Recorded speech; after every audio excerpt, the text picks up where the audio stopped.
Good morning friends. मेरे history के chapter 1 में आप सभी का स्वागत है। आज मैं स्टोन एज पे थोड़ा सा बात करने जा रहा हूँ। ठीक है, देखिए स्टोन एज पे मेरा 3 लेक्चर आने वाला है। ये उस सीरीज़ का पहला लेक्चर है, ठीक है, जिसमें मैं बात करूँगा पैलियोलिथिक एज के बारे में। और पैलियोलिथिक एज को भी मैंने 3 हिस्सों में बांटा है, तो उसको मैं थोड़ा सा एक्सप्लेन करूँगा। मेरा 3 लेक्चर इस पे लाने का मकसद ये है कि आप ये समझ सको कि हमारी सभ्यता ने कैसे आगे बढ़ने का रास्ता तय किया है। ठीक है, आप ये समझो कि हम किस किस क्रम में, हम किस किस चीज़ों से आगे हम बढ़ रहे हैं। तो ये हमारे लिए बहुत इम्पोर्टेंट हो जाता है कि हम चीज़ों को बड़े आसानी से और बड़े जो इम्पोर्टेंट चीज़ें उसको समझें कि क्या क्या हमारे लिए हमारी सभ्यता ने क्या क्या अचीवमेंट्स हासिल किए हैं। तो आज के लेक्चर की शुरुआत हम पैलियोलिथिक एज से शुरू करते हैं। ठीक है, पैलियोलिथिक एज की मैं बेसिकली बात करूँ तो ये 3 हिस्सों में बटा हुआ है, जिसको हम कहते हैं कि lower palaeolithic age, middle palaeolithic age और अपर पैलियोलिथिक एज। तो चलिए थोड़ा थोड़ा सबके बारे में हम जान लेते हैं। ठीक है, ज़्यादा मेरा बड़ा चैप्टर होगा नहीं, इसका 5-10 मिनट का होगा। तो चलिए शुरू करते हैं आज का पहला लेसन, जिसका नाम है lower palaeolithic age. The evidence of early human is found near Sohan valley in salt range, Punjab. Salt range आपका पाकिस्तान में, पंजाब में पड़ता है। वहाँ पे सोहन रिवर है, तो उसकी घाटियों में ये सबसे पहले अर्ली ह्यूमन के जो एविडेंस है वो हमें देखने को मिलते हैं। ठीक है, tools were basically chopping and unpolished type. ठीक है, मैंने क्या बोला?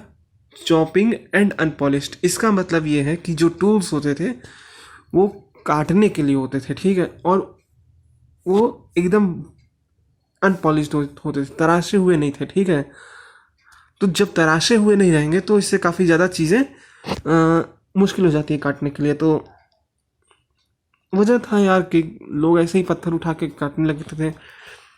ये होल्डर्स लिखा है यहाँ पे, होल्डर्स होगा नहीं, यहाँ पे बोल्डर होगा। ठीक है, बोल्डर। ठीक है यार, मेरी राइटिंग क्या करूं। चलो देखते हैं।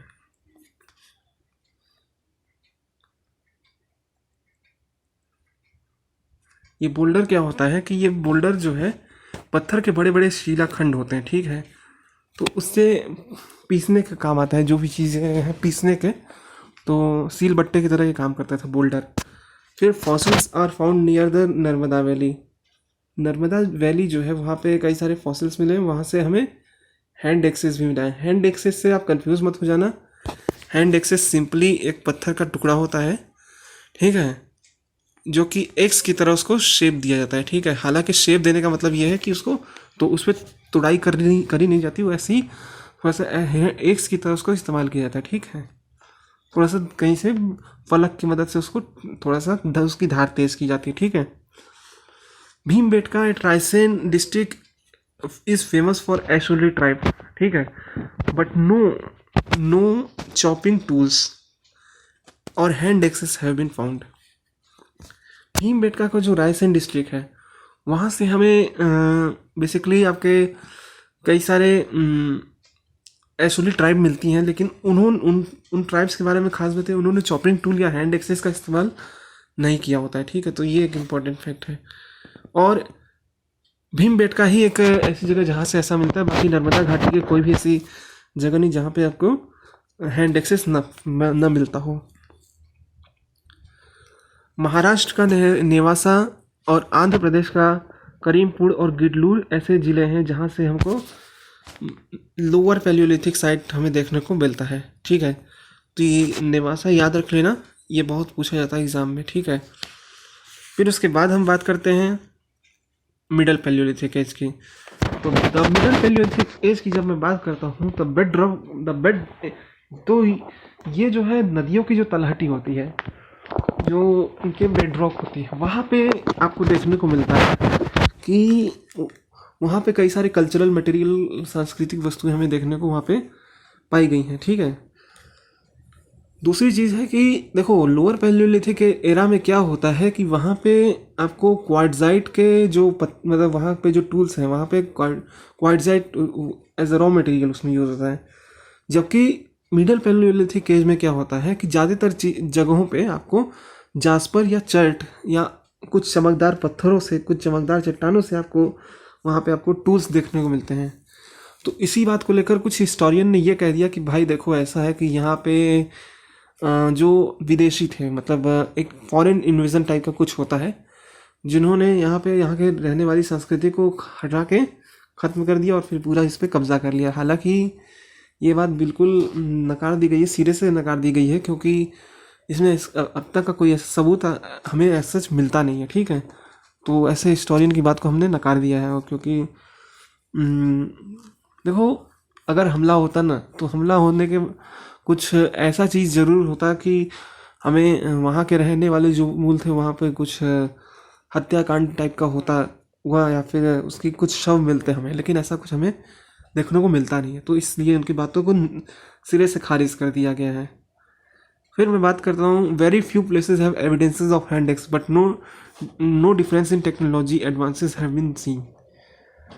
चीज़ यही है कि मिडिल पैलियोलिथिक एज में जो हैंड एक्सेस मिले भी हैं जहाँ कहीं भी, तो उनमें टेक्नोलॉजिकल डेवलपमेंट इतना कुछ ज़्यादा हमें देखने को मिलता नहीं है। कल्चरल यूनिफॉर्मिटी हमें गंगा वैली, आंध्र प्रदेश और विंध्य क्षेत्र में हमें देखने को अच्छे खासे मिलती है, ठीक है। तो ये कुछ पॉइंट थे मिडिल पैलियोलिथिक एज के बारे में। थोड़ा सा हम बात करते हैं अपर पैलियोलिथिक एज के बारे में। तो अपर पैलियोलिथिक एज जो है, इसका जो टूल्स है, the tools made here are long pointed stone panels as a raw material. तो tools made here are long pointed stone panel as a raw material, ठीक है। तो लंबे फलकदार पत्थर से यहाँ पे औजार बनाए जाते थे अपर पैलियोलिथिक एज में। छिलनी और खुरचनी यानी scraper and chisel were used most at the time at this era, ठीक है।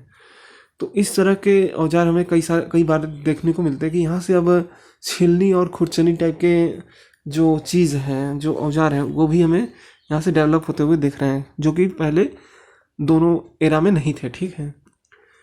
It seems that pointed tools were important during this period as we find evidences of fishing pointer और arrowing, ठीक है।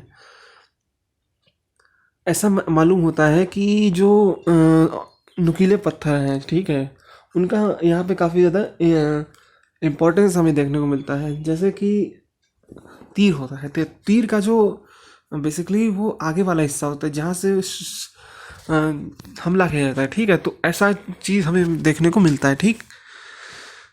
नक्काशी और कलाकारी, चित्रकारी भी हमें कई जगह देखने को मिलती है। बेलन घाटी में हमें ये सब देखने को मिलता है, और मैंने तो खुद अपनी आंखों से ये सब देखा है। कभी पॉसिबल होगा तो मैं आपको दिखाऊंगा उसका फ़ोटो कैसा होता है चित्रकारी का, केव पेंटिंग्स का, ठीक है।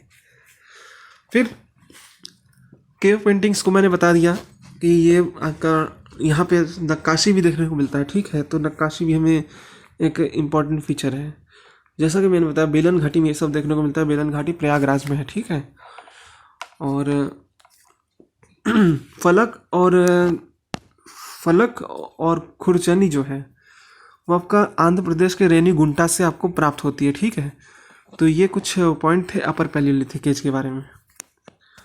अब कुछ रीजनल कैरेक्टरिस्टिक के बारे में बात करते हैं कि क्या है भाई रीजनल कैरेक्टरिस्टिक। तो रीजनल कैरेक्टर के बारे में अगर मैं बात करूँ तो if we look at the palaeolithic area then we will find out that the regional and cultural history can't be recreated easily.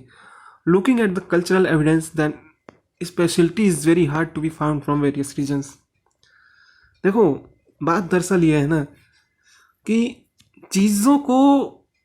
Regional चीज़ों को और रीजनल कल्चर को फाउंड करना या फिर बनाना, उनकी हिस्ट्री को रिक्रिएट करना बहुत मुश्किल काम है, खासकर पैलियोलिथिक एज की मैं बात करूँ तो। क्योंकि देखो बात दरअसल ये है कि यहाँ पे हमें इतने ज़्यादा स्पेशलिटी या फिर जो वेरियस रीजन है उनकी ज़्यादा स्पेशलिटी हमें देखने को मिलती नहीं है। तो ये सारी चीज़ें हमें डिफ्रेंशिएट करना मुश्किल हो जाता है कि कौन सी चीज़ें कहाँ की है। तो ऐसे यहाँ पे क्या होता है कि यहाँ पे हम जनरलाइजेशन का प्रोसेस अपना लेते हैं, ठीक है।